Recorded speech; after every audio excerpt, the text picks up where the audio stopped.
айрыша шикәр чыгындыры кырлары күп икән монда. Оренбур өлкәсендә бары тик Шыганлы авылында гына чыгындыр чәчәләр дияләр. Шикәр чыгындыры. Һәм шуннан да шикәр чыгындыры микән дип берәрсен булса да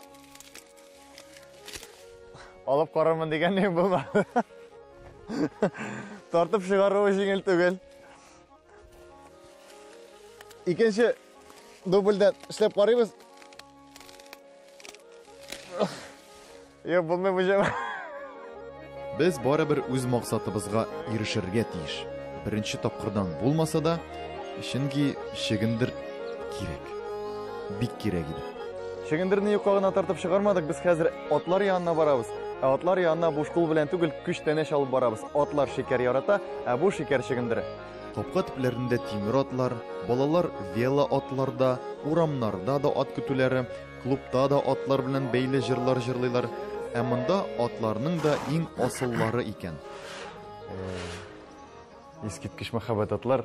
Татар халкы өчен атка мәхәббәт минемчә ул табигый, уланың канында һәм әлеге җирдә, әлеге авылның ниндидер бу инде ат мәркәзе булып тора.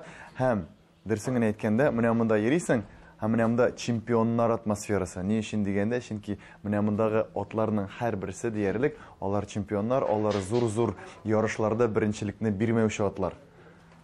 Алар күбесе инглиз пародасы булса да, тукымыннан булса да, алар инде минемчә татарлашып беткәннәрдер, татар телен өйрәнеп бетергәннәрдер. Шулай бит?